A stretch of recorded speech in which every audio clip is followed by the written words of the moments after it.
School PS Patel 39 वर्षનો મારો અનુભવ છે એનો હું ટીચિંગમાં ઉપયોગ કરું છું। મારી જુદી જુદી મેથડ જે હું સમજાવતો જાઉં છું। ગુજરાત રાજ્ય લેવલે કેઆરપી આરપી તેમજ શિક્ષણના તમામ ક્ષેત્રોમાં લેખન સહિત તમામ જગ્યાએ કામ કરેલું છે।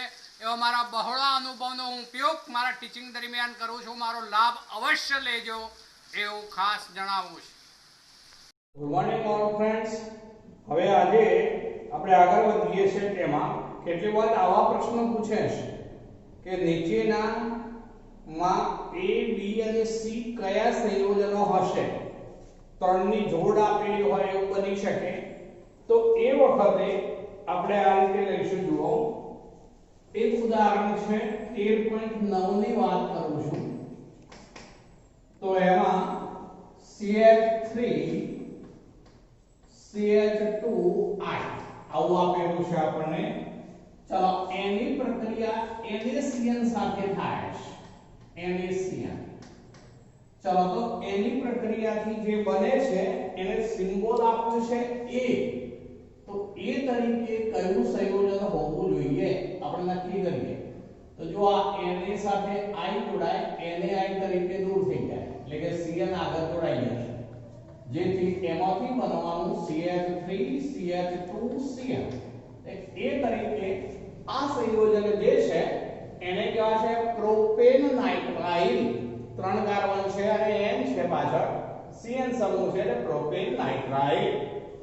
ચલો હવે એનું આ રીતે આગળ આપેલું છે OH- અને જલ વિભાજન એવું લખેલું છે। હવે Cn જે છે એનું સંપૂર્ણ જલ વિભાજન થાય ત્યારે Cn જે હોય એનું આ અપૂર્ણ જલ વિભાજન એવો થશે। અપૂર્ણ જલ વિભાજન છે ત્યારે અહીંયા B બને છે એવું આપેલું છે। B બને છે ત્યારબાદ આપણને આવું આપેલું છે કે જે B બને છે એની પ્રક્રિયા આગળ બતાવી છે આપણે। એમાં એવું કહ્યું છે NaOH વત્તા Br2 ચલો એનાથી C બને છે એવું આપ્યું છે। હવે જુઓ NaOH વત્તા Br2 વાળી પ્રક્રિયા છે હોફમેન બ્રોમેમાઇડ પ્રક્રિયા છે। આ પ્રક્રિયા એ હોફમેન બ્રોમેમાઇડ કહેવાય। હવે હોફમેન બ્રોમેમાઇડ હોય તો એ એમાઇડ સાથે જ થઈ શકે એટલે એનો અર્થ એવો થયો કે B તરીકે જે સંયોજન હશે એ એમાઇડ હોવું જોઈએ। ચલો એમાઇડ હોવું જોઈએ એટલે આ અપૂર્ણ અથવા અંશતઃ જલ વિભાજન હોવાથી આ CO બને અહીંયા NH2 બને જેથી આવું બનવાનું B તરીકે CH3 પછી CH2 પછી CO NH2। જો આ એમાઇડ બની ગયું CH3 CH2 CO NH2 ત્રણ કાર્બન વાળો એમાઇડ છે માટે એનું નામ થશે પ્રોપેનેમાઇડ। પ્રોપેનેમાઇડ કહેવાશે। चलो હવે એની હોફમેન રિએક્શન કરાવીએ। હોફમેન બ્રોમેમાઇડ માં NaOH વત્તા જે છે એ ખોર NaOH વત્તા Br2 એવી પ્રક્રિયા હોય। NaOH 4 જોઈએ એમાં એ વખતે આ વચ્ચેની CO દૂર થઈ જાય જેથી આવું બનવાનું CH3 CH2 NH2 એટલે હવે શું બની ગયું તો ઇથેનેમાઇન જે એક કાર્બન ઘટે અને 1 ડિગ્રી એમાઇન બને। એક કાર્બન ઘટે અને 1 ડિગ્રી એમાઇન બને એ હોફમેન બ્રોમેમાઇડ કહેવાશે। Br2 વત્તા 4NaOH સાથે પ્રક્રિયા થાય। ચાલો બીજી પ્રક્રિયા લખીએ। એમાં છે C6H5N2Cl આવું આપેલું છે આપણને। આ N2 વાસ્તવમાં પ્લસ આયન સ્વરૂપે હોય Cl માઈનસ આયન સ્વરૂપે હોય। चलो एनी आपी છે પ્રક્રિયા CuCN સાથે। ચલો આવું આપ્યું છે CuCN સાથે ત્યારે અહીંયા A તરીકે શું બને લખવાનું છે આપણે।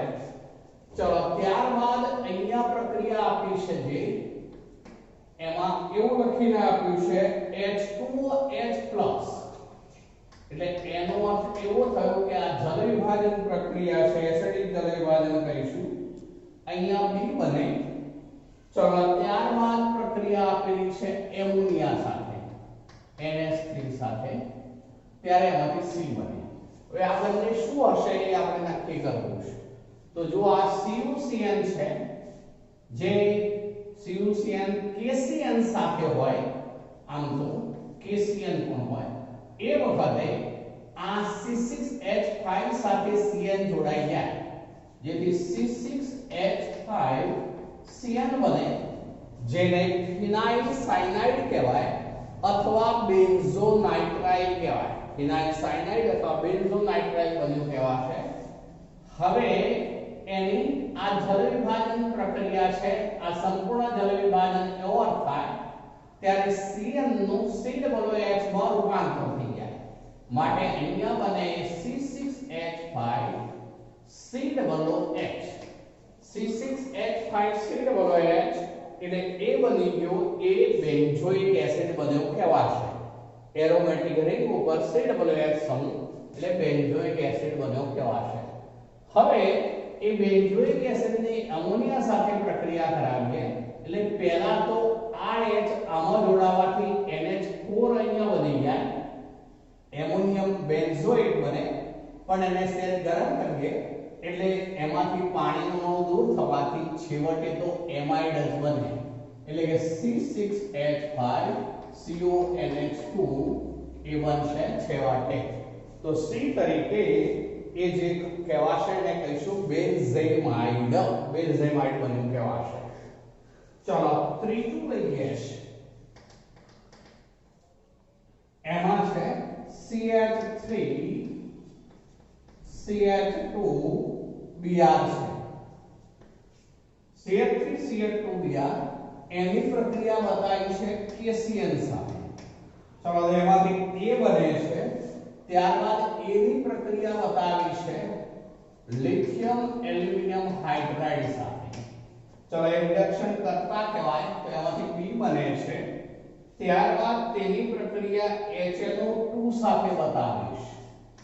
HNO2 નાઇટ્રસ એસિડ અને 0 સેલ્સિયસ એવું તાપમાન આપ્યું છે. હવે જો પહેલા તો આ KCN સાથેની પ્રક્રિયાથી પણ સાયનાઇડ જ બને માટે આપણે આ Br KBr તરીકે દૂર થઈ જાય. KBr તરીકે દૂર થાય તો હવે આ Cn અહીંયા જોડાઈ જાય જેથી આવું બનવાનું CH3CH2Cl. ચલો CH3CH2Cl એટલે એ બની ગયું પાછું પ્રોપેન નાઇટ્રાઇડ છે. હવે લિથિયમ એલ્યુમિનિયમ હાઇડ્રાઇડ વાસ્તવમાં આવું હોય, આમ તો લિથિયમ એલ્યુમિનિયમ હાઇડ્રાઇડ સાથે H2O હોય છે. ચલો એનું રિડક્શન થાય ત્યારે આ C સાથે બે H જોડાય, N સાથે બે H જોડાય જેથી આવું બનવાનું CH3CH2. ફરીથી પાછું આ CH2 અને NH2 આવું બની જશે. ચલો આ જે બની ગયું એ શું બની ગયું તો પ્રોપેન 1 પ્રોપેન 1 હવે આપણે HNO2 એટલે નાઇટ્રસ એસિડ વાળી પ્રક્રિયા લઈએ. આ એલિફેટિક પ્રાથમિક એમાઇન હોવાથી નાઇટ્રસ એસિડ સાથેની પ્રક્રિયાથી પહેલા તો અસ્થાયી એવું ક્ષાર બને, ત્યારબાદ છેવટે તો એનો આલ્કોહોલમાં રૂપાંતર થશે. એટલે આપણે આ NH2 ની જગ્યાએ OH લાવવાનો જેથી CH3CH2CH2 પાછો OH જોડાય પાછળ એટલે એ બની ગયો એ પ્રોપેન 1 છે. પ્રોપેન 1. ચાલો બીજું લઈએ છે, એમાં છે C6H5NO2 નાઇટ્રોબેન્ઝીન છે આ. ચાલો એની પ્રક્રિયા બતાવી છે FeHCl. ચાલો આ જે છે એમાં Fe+2HCl એટલે FeCl2 થાય ત્યારે હાઇડ્રોજન વાયુ મુક્ત થાય. એ હાઇડ્રોજન વાયુ આ નાઇટ્રોબેન્ઝીન નું રિડક્શન કરી દે છે. નાઇટ્રોબેન્ઝીન નું રિડક્શન થઈ જાય એટલે એમાંથી બની જાય એનિલીન C6H5NH2 માટે એ તરીકે એનિલીન હોય C6H5NH2. ચલો ત્યારબાદ તેની પ્રક્રિયા બતાવી છે NaNO2 વત્તા HCl એવું લખ્યું છે પણ વાસ્તવમાં A2HCl હોય અને તાપમાન આપેલું છે 273 થી 278 કેલ્વિન, એટલે કે નીચું તાપમાન 273 થી 278 કેલ્વિન, ત્યારે આ ડાયએઝોટાઇઝેશન પ્રક્રિયા છે. ડાયએઝોટાઇઝેશન પ્રક્રિયા દ્વારા અહીંયા જે બને એ ડાયઝોનિયમ ક્ષાર બની જશે, જે C6H5N2+ Cl- તરીકે ઓળખીશું. Benzene diazonium chloride, benzene diazonium chloride બની જાય. ચલો ત્યારબાદ જે છે એની પ્રક્રિયા આપી છે H2O H+ અને ડેલ્ટા, H2O H+ અને ડેલ્ટા લગભગ 283 કેલ્વિન તાપમાન, એટલે કે આપણે જે ક્ષાર હોય એમાં તાપમાન નીચું હશે એટલે આપણે ગરમ કરીશું થોડુંક, 283 કેલ્વિને લઈ જઈશું, ત્યારે તેમાંથી આવું બની જવાનું C6H5OH, એટલે કે ફિનોલ બન્યું કહેવાશે. C6H5OH ફિનોલ બનશે. ચલો બીજી પ્રક્રિયા છે CH3COH. ચલો એની એમોનિયા સાથે પ્રક્રિયા NH3 અને ડેલ્ટા આપેલું છે. ચલો અહીંયા એ બને. ચલો એની પ્રક્રિયા આપી છે, ત્યારબાદ NaOBr સાથે ચલો એમાંથી B બને, ત્યારબાદ B ની પ્રક્રિયા આપેલી છે. B ની પ્રક્રિયા NaNO2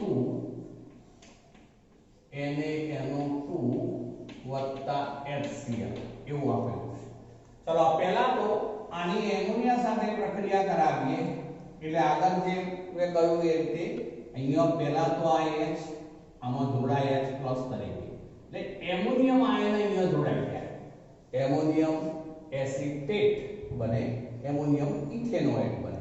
પણ એ ગરમ કરીએ ત્યારે વિઘટન થઈ જાય, તેમાંથી H2O દૂર થઈ જાય, જેથી અહીંયા તો એમાઇડ જ બનાવીશું, Cr3CONH2, Cr3CO પછી NH2, અહીંયા NH2 આવી જાય એટલે એમાઇડ બની ગયું. 2 કાર્બન વાળો એમાઇડ છે એટલે પ્રોપેનેમાઇડ, સોરી 2 કાર્બન છે એટલે ઇથેનેમાઇડ બને. ચલો હવે જ્યારે NaOBr સાથે પ્રક્રિયા કરાવીએ, હવે આ NaOBr એટલે સોડિયમ હાઇપોબ્રોમાઇડ કહેવાય. સોડિયમ હાઇપોબ્રોમાઇડ જે છે એ વાસ્તવમાં તો NaOH અને Br2 મિશ્ર કરવાથી બને છે, માટે આ એક જાતનું કહેવાશે હોફમેન બ્રોમેમાઇડ પ્રક્રિયા. હોફમેન બ્રોમેમાઇડ હોય ત્યારે એમાઇડમાંથી એક કાર્બન ઘટી જાય, વચ્ચેની CO નીકળી જાય અને NH2 સીધું જોડાઈ જાય, એક કાર્બન ઘટે અને 1 ડિગ્રી એમાઇન બની જાય, એટલે હવે બની ગયું CH3NH2. હવે એની NaNO2 HCl સાથે પ્રક્રિયા કરાવીએ. હવે જુઓ આ જે છે એલિફેટિક એમાઇન છે, એલિફેટિક એમાઇન હોય તો એના ડાયઝોટાઇઝેશન દરમિયાન વાસ્તવમાં છેવટે આલ્કોહોલ બનતો હોય, માટે અહીંયા આપણે OH લાવવાનો રહ્યો, એટલે હવે બનવાનું CH3OH. CH3OH એટલે શું બની ગયું તો મિથેનોલ. CH3OH બની ગયો મિથેનોલ. ચલો બીજી છે પ્રક્રિયા, એમાં આવું આપેલું છે C6H5NO2. ચલો આ નાઇટ્રોબેન્ઝીન કહેવાશે. અહીંયા આપ્યું છે FeHCl, એટલે B બનશે. B માં શું બને તો NO2 નું NH2 બની જાય, એટલે કે C6H5NH2 એટલે એનિલિન બની ગયું કહેવાશે. ચલો એની પ્રક્રિયા એટલે એ થઈ ગયું. એની પ્રક્રિયા આપી છે HNO2 અને તાપમાન આપ્યું છે 273 કેલ્વિન, એનાથી B બને છે. ચલો આ જે છે એરોમેટિક પ્રાથમિક એમાઇન કહેવાય, તેની નાઇટ્રસ એસિડ સાથેની પ્રક્રિયા એટલે ડાયઝોટાઇઝેશન માટે અહીંયા બની જાય C6H5N2 Cl- benzene diazonium chloride, benzene diazonium chloride. ચલો એ બી કહેવાશે. હવે એની પ્રક્રિયા આપેલી છે, જે એની પ્રક્રિયા છે C6H5OH. C6H5OH સાથે પ્રક્રિયા. ચલો આ ફિનોલ છે. ફિનોલ વાસ્તવમાં એસિડિક હોવાથી બેઝમાં દ્રાવ્ય કરેલો હોય, એટલે અતાવ થાય OH- ની હાજરી હોય. હવે એઝો સંયુગ્મન પ્રક્રિયા છે. ચલો એઝો સંયુગ્મન પ્રક્રિયામાં આવું બની જશે. બરોબર સમજજો. આ એક એરોમેટિક રિંગ હોય. ચલો આ એરોમેટિક રિંગ સાથે અહીંયા જે છે N ડબલ બોન્ડ N, એની સાથે આ બીજી એરોમેટિક રિંગ અહીંથી જોડાઈ જાય. ચલો બીજી એરોમેટિક રિંગ અહીંથી જોડાય. આ બીજી એરોમેટિક રિંગ જોડી આપણે, અને એના પેરા સ્થાનમાં OH આવેલો હોય. પેરા સ્થાનમાં OH. આ જે બની ગયો એ પેરા હાઇડ્રોક્સી એઝોબેન્ઝીન છે. પેરા હાઇડ્રોક્સી એઝોબેન્ઝીન જે નારંગી રંગ ધરાવે છે, માટે નારંગી એઝો રંગ બન્યો કહેવાશે. આ બેન્ઝીન ડાયઝોનિયમ ક્લોરાઇડ ક્ષાર NaOH અથવા KOH માં દ્રાવ્ય કરીને ફિનોલ સાથે પ્રક્રિયા કરાવીએ છીએ. C6H5OH છે, ધ્યાન રાખજો, ફિનોલ સાથે. તો ત્યારે અહીંયા જે છે આ એરોમેટિક રિંગ આમે લખી દીધી એવો અર્થ થશે. પછી આ N ડબલ બોન્ડ N એટલે ડાયઝો સમૂહ રહેશે, જે N2 ને આ સ્વરૂપમાં લખ્યું આપણે, અને આ બીજી એરોમેટિક રિંગ અહીંયા બતાવીશું, જેના પેરા સ્થાનમાં OH જોડાયેલો હોય. એટલે એ બની ગયું એ પેરા હાઇડ્રોક્સી એઝોબેન્ઝીન, જે નારંગી રંગક છે, એટલે આ એઝો સંયુગ્મન પ્રક્રિયા તરીકે ઓળખાશે. તે બરોબર એઝો સંયુગ્મન પ્રક્રિયા છે. બરોબર ધ્યાન રાખીશું. ચલો તો આ બધી પ્રક્રિયા અહીંયા હું થોડું ચેન્જ બોલું, માનો કે આપણે આની પ્રક્રિયા જે છે એ આ C6H5OH ને બદલે માનો કે C2H5OH હોય તો પ્રક્રિયા બદલાઈ જશે. ધ્યાન રાખજો, C2H5OH એટલે તો ઇથેનોલ થયો. ઇથેનોલ હોય તો તે નિર્બળ રિડક્શન કર્તા તરીકે વર્તે. એ વખતે બેન્ઝીન ડાયઝોનિયમ ક્લોરાઇડ જો હોય તો તેનું બેન્ઝીનમાં રૂપાંતર થઈ જશે. એટલે એમાં એક નિપજ એ વખતે બેન્ઝીન બને. જો અહીંયા C2 હોત તો બેન્ઝીન બને, આના બને બેન્ઝીન બને. એ ઉપરાંત જે ઇથેનોલ હોય એનું ઓક્સિડેશન થવાથી ઇથેનાલ બને, એટલે કે CH3CHO આલ્ડીહાઇડમાં રૂપાંતર થાય ઓક્સિડેશન થવાને કારણે, અને બીજું N2 દૂર થઈ જાય અને HCl પણ દૂર થાય. પણ ક્યારે જો C2H5OH હોય, અહીંયા C2 હોય ત્યારે બેન્ઝીન બને. પણ આ C6 છે H5OH છે, એટલે કે ફિનોલ છે, તો આ નારંગી એઝો રંગક બનશે. ચલો આગળ લઈએ છે. હવે ચલો 13.10 છે.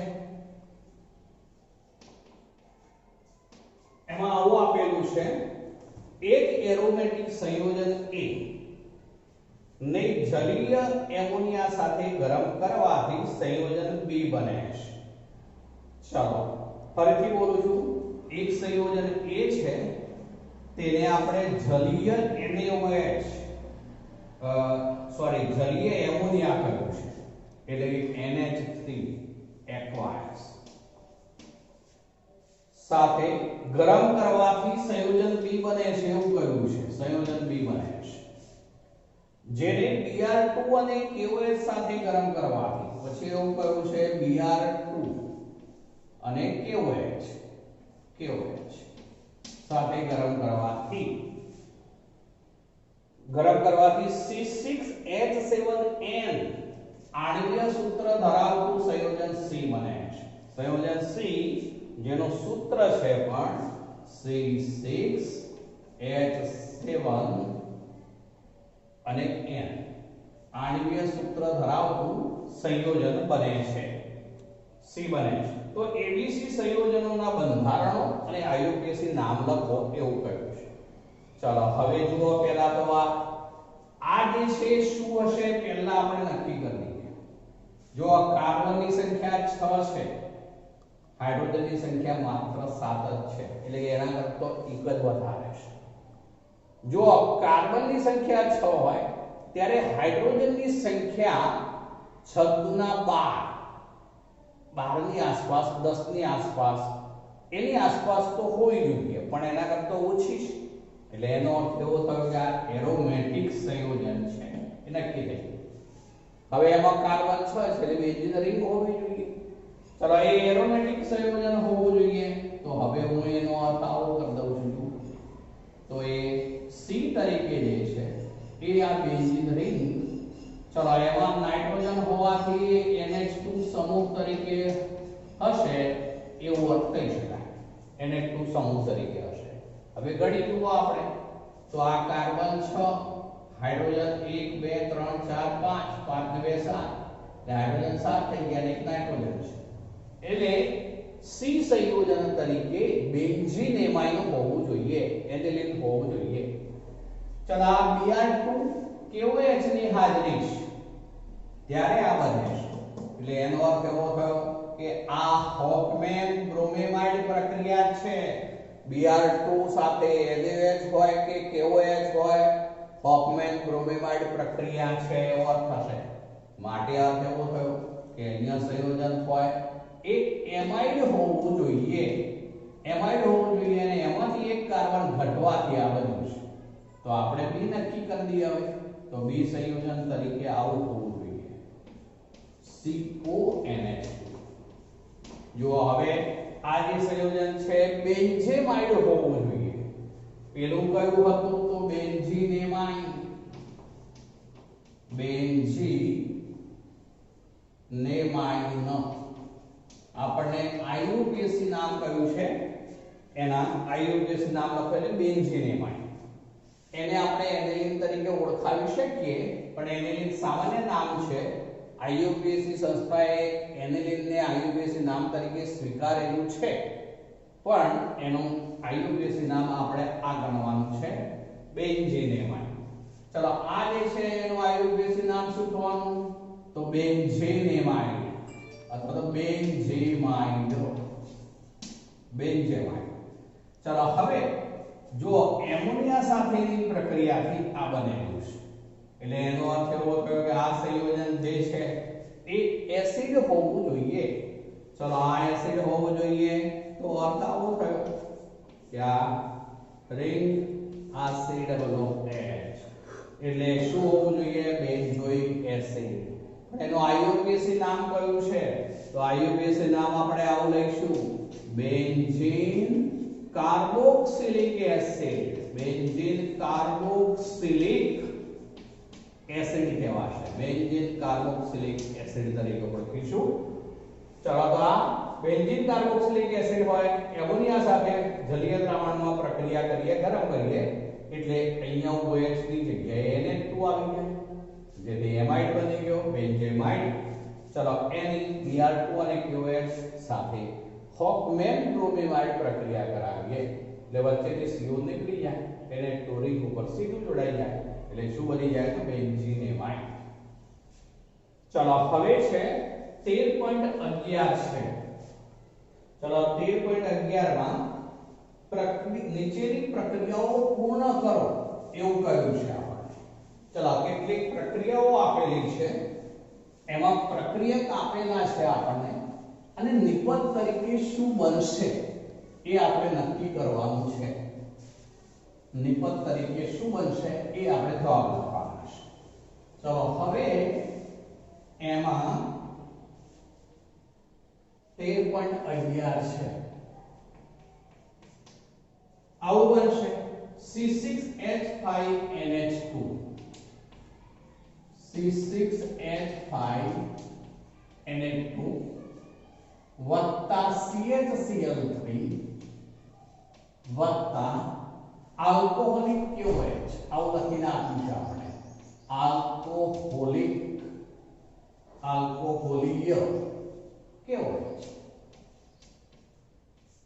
ચલો આ જે છે કઈ પ્રક્રિયા છે જુઓ ક્લોરોફોર્મ અને કેવો H એટલે એનો અર્થ એવો થયો કે એક કાર્બાઇલ એમાઇન કસોટી છે કાર્બાઇલ એમાઇન કસોટી જે 1 ડિગ્રી એમાઇન હોય એની સાથે થાય હંમેશા દુર્ગંધ મારતા ઝેરી કાર્બાઇલ એમાઇન સંયોજન જે આઇસોસાયનાઇડ કહેવાય આઇસોસાયનાઇડ સંયોજનો બનશે જેથી આવું થઈ જવાનું C6H5 N સાથે સીધો C જોડાઈ જશે જેથી C6H5 NC બન્યું ફિનાઇલ આઇસોસાયનાઇડ બની ગયું દુર્ગંધ મારતું ઝેરી વત્તા ચલો આને બેલેન્સ કરીએ તો આ 3KOH જોઈએ વાસ્તવમાં 3KOH 3K અને 3Cl એટલે 3KCl બને ચલો એ ઉપરાંત આ 3 ઓક્સિજન થયા બીજા કોઈ ઓક્સિજન નથી જુઓ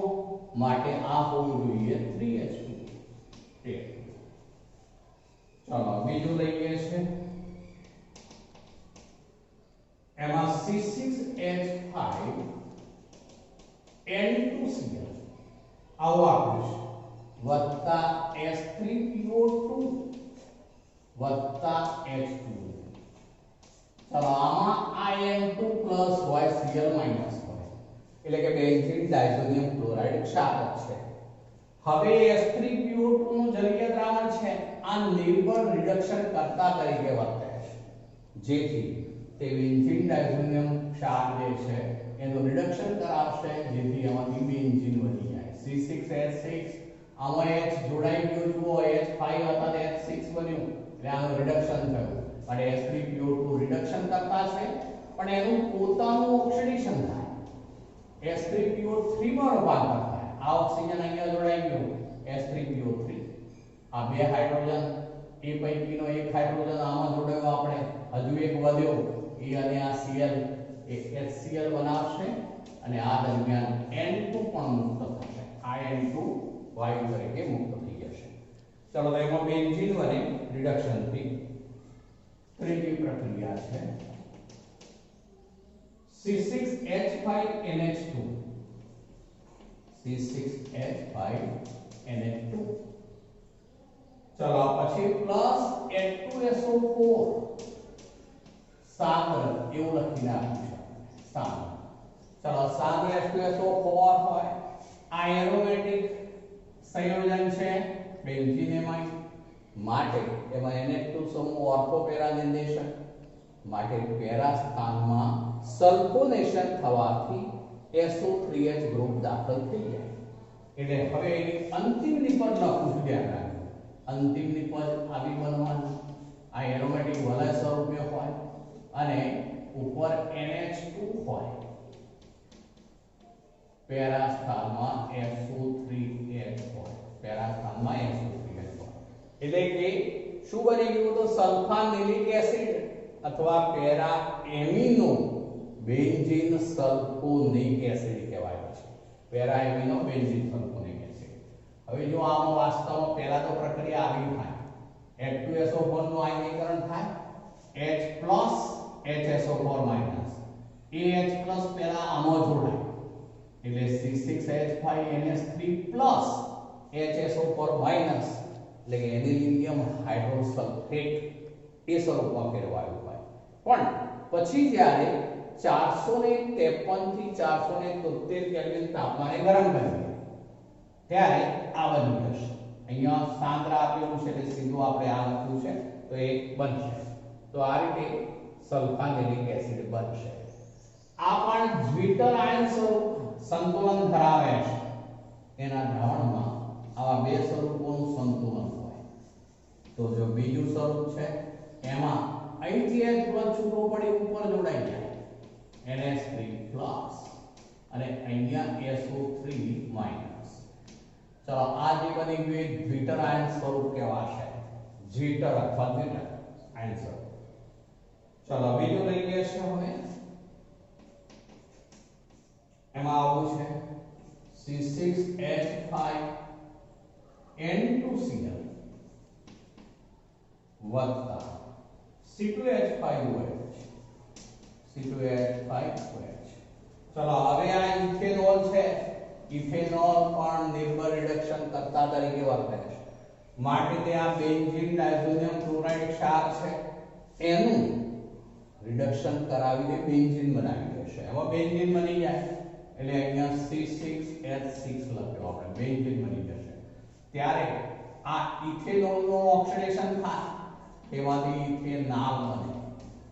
આ ઇથેનાલ બની જશે. ચલો બીજું આ દરમિયાન આવું બનશે, આનો Cl બરાબર, આપણે Cl છે અને બે H જે છે એકબીજા સાથે એટલે બીજું એક H અને Cl જોડાઈ HCl બનાવશે. N2 વાયુ તરીકે મુક્ત થઈ જશે, N2 મુક્ત થઈ જશે. તો આમ જે છે ઇથેનોલ નિર્બળ રિડક્શન કરતા તરીકે વર્તે. આ બેન્ઝીન ડાયઝોનિયમ ક્લોરાઇડ ક્ષારનું રિડક્શન થવાથી અહીંયા પણ C6H6 બની જવાના, એટલે કે બેન્ઝીન બની જવાનું. ચલો બીજું છે C6H5NH2. હું આવું લખું છું એને, C6H5NH2 છે, જે પછી આપ્યું છે Br2 aqueous.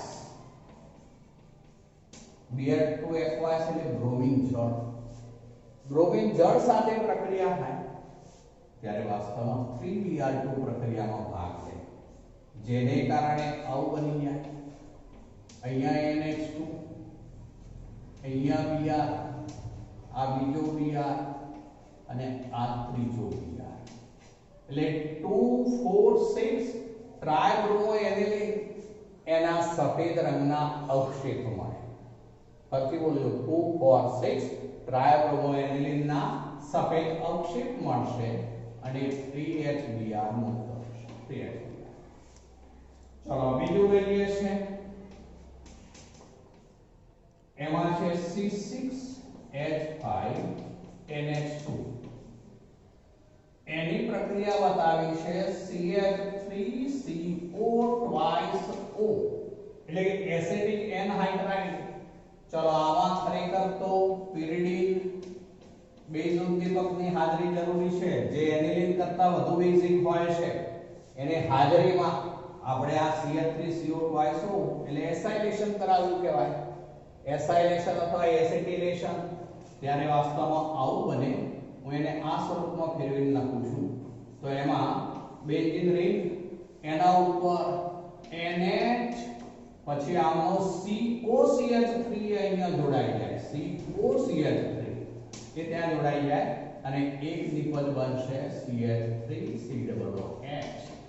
ચલો આ જે બન્યું એનું નામ બનાવીએ આપણે, તો એ CH3CO, પછી આ નથી એમ કહી દો તો આ NH2, CH3CONH2 હોય ઇથેનેમાઇડ કહેવાય. એના નાઇટ્રોજન સાથે ફિનાઇલ રિંગ જોડાયેલી છે, માટે એને કહેવાશે N-ફિનાઇલ ઇથેનેમાઇડ. ફરીથી બોલું છું, N-ફિનાઇલ ઇથેનેમાઇડ કહેવાશે, જેનું એક બીજું સામાન્ય નામ છે એસિટેનિલાઇડ. એસિટેનિલાઇડ તરીકે ઓળખાશે. ચલો એસિટેનિલાઇડ આપણે C6H5NH3 એવું લખી શકીએ. ચલો બીજું એક છે, એમાં C6H5N2Cl. ચલો આ જે છે એની પ્રક્રિયા બે સ્ટેપ ભેગા આપેલા છે. આમ તો HBF4 આપેલું છે એક, અને બીજું આપેલું છે NaNO2 aqueous, પછી Cu છે અને ડેલ્ટા છે. ચલો આમાં આવું બને મિત્રો, આ બેન્ઝીન ડાયઝોનિયમ ક્લોરાઇડ ક્ષાર છે. ચલો એની પહેલા HBF4 સાથે પ્રક્રિયા થાય ત્યારે આવું બની જાય, HCl દૂર થઈ જાય, HCl, જેથી C6H5N2 BF4 એમાં જોડાયેલું છે, એટલે એમાંથી બન્યું કહેવાશે બેન્ઝીન ડાયઝોનિયમ ફ્લોરોબોરેટ. એને એવું બોલાય બેન્ઝીન ડાયઝોનિયમ ફ્લોરોબોરેટ, જે એક પ્રકારનો ડાયઝોનિયમ ક્ષાર જ છે. પણ ત્યારબાદ જ્યારે NaNO2 aqueous CU પાણીની હાજરી અને ગરમ કરીએ ત્યારે ઉપર રિંગ ઉપર NO2 જોડાઈ જતો હોય છે. એટલે હવે આવું બની જાય, રિંગ ઉપર NO2 જોડાઈ જાય, નાઇટ્રોબેન્ઝીન બની જાય, વત્તા બીજું બની જાય NaBF4. હવે આખું ભેગું લખવું હોય તો આવું લખી શકાશે. આ Na એની સાથે આ BF4 એટલે NaBF4, આ NO2 રિંગ ઉપર જોડાઈ ગયો, આ H અને Cl HCl બનાવશે, HCl, અને પેલો N2 જે છે એ પણ દૂર થઈ જશે, વાયુ તરીકે N2 વાયુ તરીકે દૂર થઈ જશે. ચલો આ જે છે નાઇટ્રોબેન્ઝીન બનાવશે. ચલો હવે આ રીતનું છે. એરોમેટિક પ્રાથમિક એમાઇન સંયોજનોને શા માટે ગેબ્રિયલ થેલિમાઇડ સંશ્લેષણ દ્વારા બનાવી શકાતા નથી? ચલો ગેબ્રિયલ થેલિમાઇડ સંશ્લેષણ જે છે એના દ્વારા ફક્ત એલિફેટિક પ્રાથમિક એમાઇન જ શુદ્ધ સ્વરૂપે મેળવી શકાય છે. ફરી બોલું છું, ગેબ્રિયલ થેલિમાઇડ સંશ્લેષણ દ્વારા ફક્ત એલિફેટિક જ પ્રાથમિક એમાઇન શુદ્ધ સ્વરૂપે મેળવી શકાય છે. એમાં એરોમેટિક મેળવી શકાય નહીં. કેમ તો એ બોલું છું, ધ્યાન રાખજો. આપણે થેલિમાઇડ થી એમાં શરૂઆત કરીએ છીએ ત્યારે પહેલા સ્ટેપમાં KOH સાથેની પ્રક્રિયાથી થેલિમાઇડનો પોટેશિયમ ક્ષાર બનાવીએ છીએ, જેની પ્રક્રિયા જે છે એ આપણે R-X એટલે કે આલ્કાઇલ હેલાઇડ સાથે કરીએ છીએ. ત્યારે તે કેન્દ્રાનુરાગી વિસ્થાપન પ્રક્રિયા થશે અને તેથી અંતિમ નિપજ જે બને છે એમાં RNH2 જે એલિફેટિક પ્રાથમિક એમાઇન બને છે. પણ જો RX ને બદલે જો ARX લેવામાં આવે એટલે કે એરોમેટિક હેલાઇડ લઈએ તો તેની સાથે કેન્દ્રાનુરાગી વિસ્થાપન પ્રક્રિયા થઈ શકે નહીં. ફરી બોલું છું, એલિફેટિક એમાઇન હોય, એલિફેટિક જે હેલાઇડ હોય, એલિફેટિક હેલાઇડ, તો એની કેન્દ્રાનુરાગી વિસ્થાપન પ્રક્રિયા પેલા પોટેશિયમ ક્ષાર સાથે થાય છે, જેને કારણે પ્રાથમિક એલિફેટિક એમાઇન મેળવી શકાય છે. પરંતુ એરોમેટિક હેલાઇડની એવી કેન્દ્રાનુરાગી વિસ્થાપન પ્રક્રિયા થઈ શકશે નહીં, માટે મેળવી શકાતો નથી. ચલો બીજું છે એરોમેટિક અને એલિફેટિક પ્રાથમિક એમાઇન સંયોજનોની નાઇટ્રસ એસિડ સાથેની પ્રક્રિયા લખો. ચલો પહેલા હું એલિફેટિક જે એમાઇન હોય એની વાત પહેલા કરી દઉં છું. ચલો એલિફેટિક એમાઇન હોય તો એને આપણે RNH2 લખતા હોઈએ છીએ. એની આપણે NaNO2 HCl સાથે પ્રક્રિયા કરાવીએ છીએ. NaNO2 સોડિયમ નાઇટ્રાઇટ અને HCl. એ વખતે ઓરડાના તાપમાને પ્રક્રિયા કરાવીએ ત્યારે નાઇટ્રસ એસિડ બને. એ નાઇટ્રસ એસિડથી અસ્થાયી એવું આવો ક્ષાર બને છે RN2+Cl-, જેને પણ ડાયઝોનિયમ ક્ષાર જ કહેવાશે. પણ આ એલિફેટિક ડાયઝોનિયમ ક્ષાર છે, આલ્કાઇલ ડાયઝોનિયમ ક્ષાર છે, ક્લોરાઇડ છે. હવે એની પ્રક્રિયા જ્યારે H2O સાથે થાય ત્યારે R સાથે OH જોડાવાથી આલ્કોહોલ બને છે અને એ દરમિયાન N2 અને HCl દૂર થઈ જાય છે, N2 અને HCl. પણ જો એરોમેટિક સંયોજન હોય તો એ વખતે ડાયઝોટાઇઝેશન પ્રક્રિયા જ થશે. એરોમેટિક સંયોજન હોય તો એ વખતે આવું થાય, C6H5NH2 આ એરોમેટિક એમાઇન છે. ચલો એની પ્રક્રિયા NaNO2 વત્તા 2HCl 273 થી 278 કેલ્વિન તાપમાન, ત્યારે એમાંથી નાઇટ્રસ એસિડ HNO2 બને. એ HNO2 આનું ડાયઝોટાઇઝેશન કરાવે ત્યારે C6H5N2+Cl- આવું બની જશે. C6H5N2+Cl- એટલે કે બેન્ઝીન ડાયઝોનિયમ ક્લોરાઇડ જે ક્ષાર કહેવાશે, ક્ષાર બનશે, પ્લસ બીજું NaCl બને, બીજું 2H2O બનશે, 2H2O બનશે. તો આ બેમાં એ ડિફરન્સ છે. આમાં અસ્થાયી હોય એટલે H2O સાથેની પ્રક્રિયાથી આલ્કોહોલ જ બની જાય. આમાં આલ્કોહોલ ન બને, ફિનોલ ન બને, પણ એમાં ડાયઝોનિયમ ક્ષાર બને. ચલો હવે આવું આપેલું છે, નીચે દર્શાવેલા પ્રત્યેક માટે સત્યાભાસ સ્પષ્ટીકરણ કરો, એટલે સાચું શું છે જણાવો.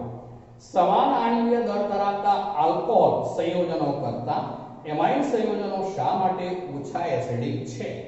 ચલો હવે આલ્કોહોલ હોય તો તેમાં OH બંધ હોય, જેમાં ઓક્સિજનની વિદ્યુત ઋણતા 3.5 એકમ છે, જ્યારે એમાઇન હોય તો એમાં NH બંધ હોય, જેમાં નાઇટ્રોજનની વિદ્યુત ઋણતા 3 એકમ છે.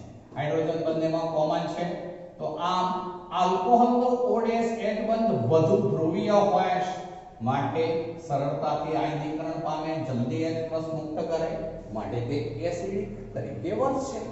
જ્યારે આની વાત કરીએ એમાઇનમાં, તો આમાં નાઇટ્રોજનની વિદ્યુત ઋણતા ઓક્સિજનની વિદ્યુત ઋણતા કરતા ઓછી છે, માટે આ બંધની ધ્રુવીયતા ઓછી.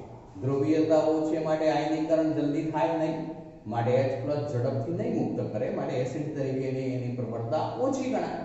વાસ્તવમાં તો એમાઇન સંયોજનોમાં નાઇટ્રોજન પરમાણુ પાસે અબંધકારક ઇલેક્ટ્રોન યુગ્મ રહેલું હોય, જેથી તે આ ઇલેક્ટ્રોન યુગ્મ અન્યને આપી લુઈસ બેઝ તરીકે વર્તતા હોય. ચલો બીજું છે, તૃતીયક એમાઇન સંયોજનો કરતા પ્રાથમિક એમાઇન સંયોજનો શા માટે ઊંચા ઉત્કલન બિંદુ ધરાવે છે? ઉત્કલન બિંદુ માટે અણુ વચ્ચેનું આંતરઆણ્વીય આકર્ષણ બળ જવાબદાર હોય છે. પ્રાથમિક એમાઇન હશે તો એમાં R સાથે NH2 એટલે કે બે બાજુ હાઇડ્રોજન જોડાયેલા હોય, જેને કારણે આ બંને બાજુથી તેઓ અન્ય અણુઓ સાથે આ રીતે બંધ બનાવી શકશે. આ હાઇડ્રોજન બંધ બની જવાનો, જુઓ આ H બંધ, અહીંયા N અને આ H સામ સામે હોય. ચલો એ જ રીતે આપણે આ બાજુ બતાવી શકીએ, આ N, આ ઇલેક્ટ્રોન યુગ્મ કરું છું, જુઓ આ બાજુ આ R લઉં છું, આ H છે માનો કે, બીજો H આ બાજુ છે, તો આ પણ હાઇડ્રોજન બંધ બને, અહીંયા હાઇડ્રોજન બંધ. ચલો એ જ રીતે હું આ બાજુ પણ બતાવી શકું, આ N છે, આ ઇલેક્ટ્રોન યુગ્મ છે. ચલો અહીંયા જે છે એ આ બાજુ આપણે માનો કે R લઈએ છે, આ H લઈએ છે, આ H લઈએ છે, તો આ ઇલેક્ટ્રોન યુગ્મ અને હાઇડ્રોજન માટે અહીંયા પણ H બંધ બને. તો આ રીતે H બંધ બનશે.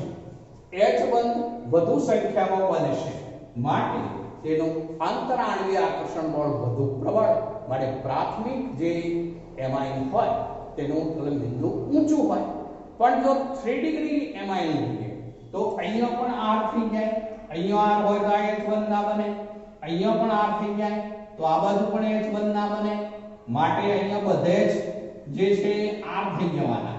બધા R હોય તો H બંધ નહીં બને, માટે તૃતીય જે એમાઇન હોય તેમાં આંતરઆણ્વીય આકર્ષણ બળ નિર્બળ હોવાથી તેનું ઉત્કલન બિંદુ ઓછું હોય છે. અને છેલ્લો મુદ્દો છે, એરોમેટિક એમાઇન સંયોજનો કરતા એલિફેટિક સંયોજનો શા માટે પ્રબળ બેઝ હોય છે?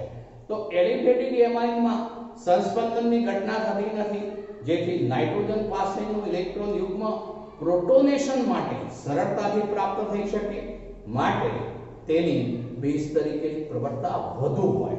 પણ જો એરોમેટિક એમાઇન હોય, આ એરોમેટિક એમાઇન છે, એમાં બેન્ઝીન વલય સાથે એરોમેટિક વલય સાથે સીધું જ NH2 સમૂહ જોડાયેલો હોય, જેને કારણે નાઇટ્રોજન પાસેનું જે ઇલેક્ટ્રોન યુગ્મ હોય એ આ બેન્ઝીન વલય સાથે સંયુગ્મનમાં ભાગ લે, જેને કારણે નાઇટ્રોજનની ઇલેક્ટ્રોન યુગ્મ પ્રોટોનેશન માટે ઇલેક્ટ્રોન યુગ્મ એ જલ્દી આપશે નહીં, માટે આ એરોમેટિક એમાઇન જે છે એની બેઝ તરીકેની પ્રબળતામાં ઘટાડો થાય છે.